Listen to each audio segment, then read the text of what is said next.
Hey guys, Terrence here. Today we're about to flush out our hot water tank. It's about a year old and it hasn't never been flushed out. And today I'm gonna show you guys how to completely flush out the hot water tank. It's rumbling and it's freezing outside and I don't want it to go bad right now. So I gotta get that thing flushed out and I'm gonna show you guys how to do it completely, how to flush it, all the sediment out of it. So let's get started right now. Sounds like somebody in there. Read on the inside of it.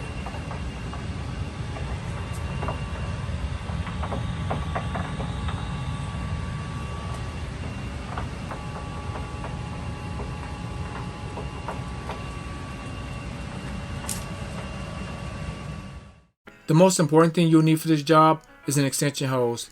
If you don't have one, you can go pick one up at Menards, Home Depot. I'm at Menards. I bought one from Menards. Although I have one, guys, it's so cold and all my sheds are so frozen shut from snow. I just went up there and bought one. They're inexpensive.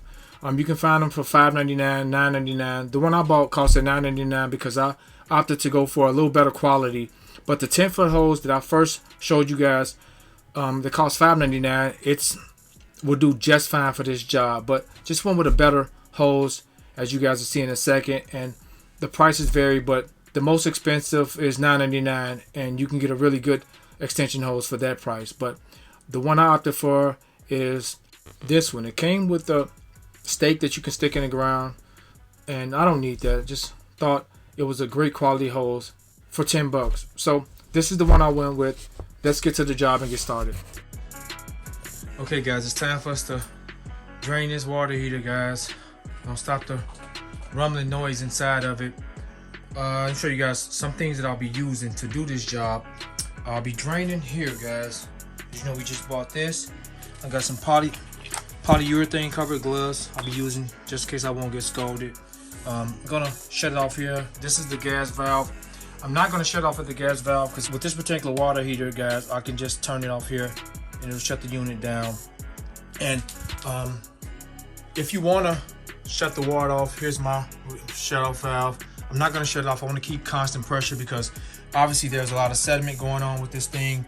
The manufacturer recommend that you drain this thing at least 4 quarts a month, and I'm just not figuring this out. This Richmond water heater is about a little over a year old. I haven't touched it yet. I did have to replace the pressure relief valve about 3 months ago. It was leaking and they sent me a new one because it was under warranty, of course. And they recommend that you at least flip this valve once a year for proper maintenance on this particular water heater, or any for that matter. So we're gonna drain this out and get the rumbling because I don't want this thing to damage. Guys, this area we live in is highly concentrated with rust in the water. It's extremely concentrated with rust. I have the big blue filtration system in here. Also got a giant carbon tank to filter the water out. This is the softener.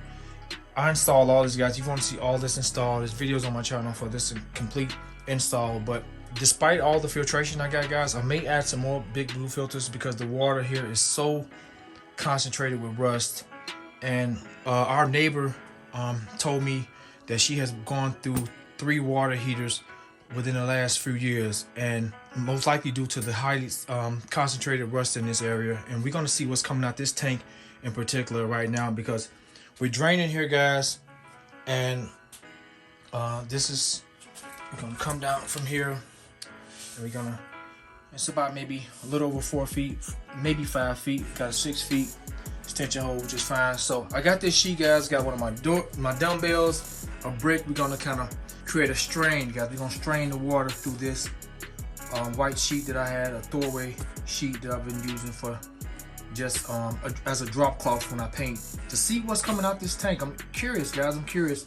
And now that I kind of know, despite me having all this filtration system, I'm gonna start kind of filtering this thing out a little bit more frequent due to the highly concentrated rust in the water in this area. So let's get started. I'm gonna shut this down. This completely cuts off this unit. I don't have to shut off the valve because this shuts off the unit. And like I said, I'm gonna leave the water turned on. So we're gonna connect this hose, guys. We're gonna connect this, has a rubber washer in it, to here.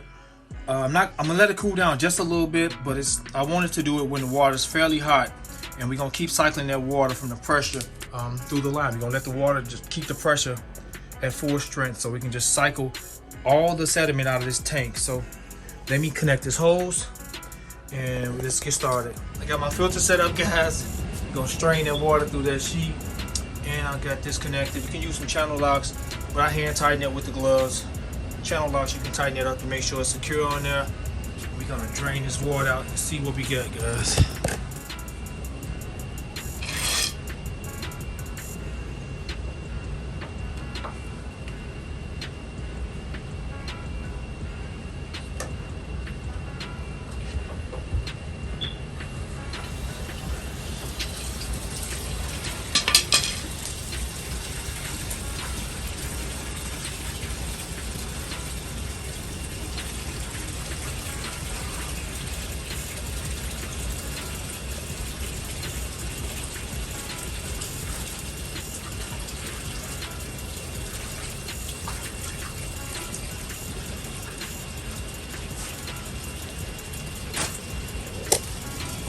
So guys, you see all the rust came out when I first turned the spigot on, guys. As soon as I turned the spigot on, got a high concentrated of rust water that probably was sitting at the bottom of that tank for God knows how long. So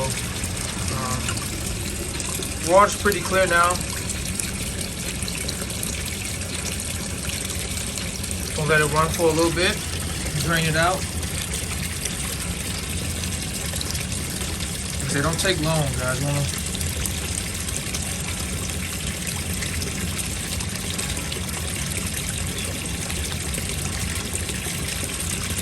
So let's shut it down again.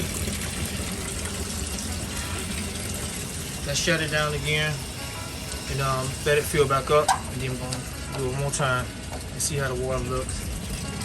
Let's see what we got. Okay, guys, you can see a lot of debris. So we're gonna do it a couple times.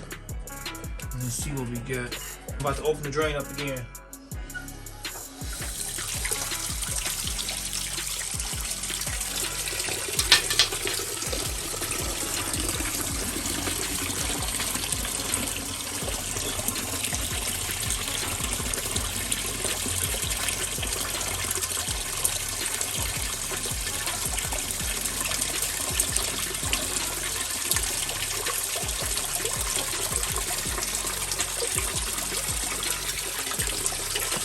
Not as bad as I thought, guys.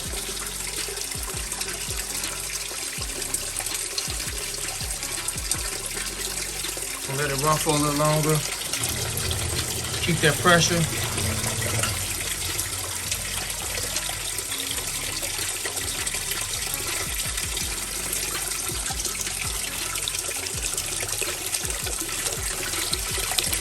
The water is lukewarm.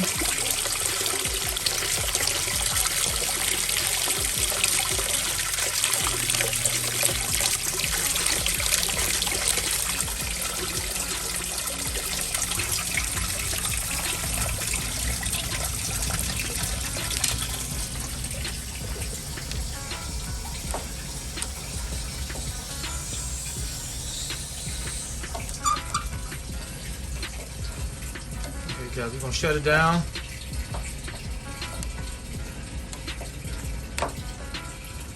Do it one last time, guys.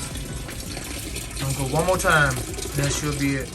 Okay, guys, we're going one last time, and then we're gonna wrap this video up.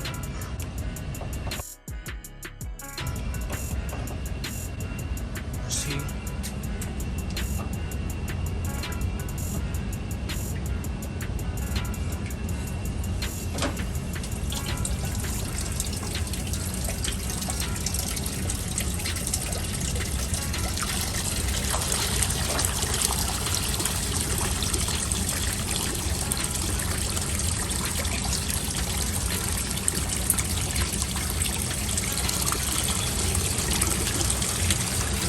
Okay, guys, I put a little bit more pressure on it than normal.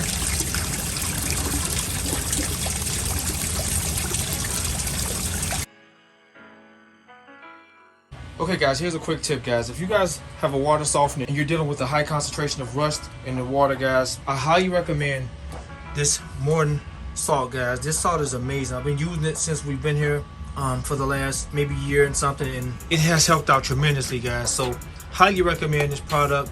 That's my quick tip for this video guys. Just want to share that with you guys. So invest in this a little bit more than the other salts, but you'll see a huge improvement in your water. So I think we're all good now, guys. Okay, guys, we're clear now. We're gonna wrap this thing up.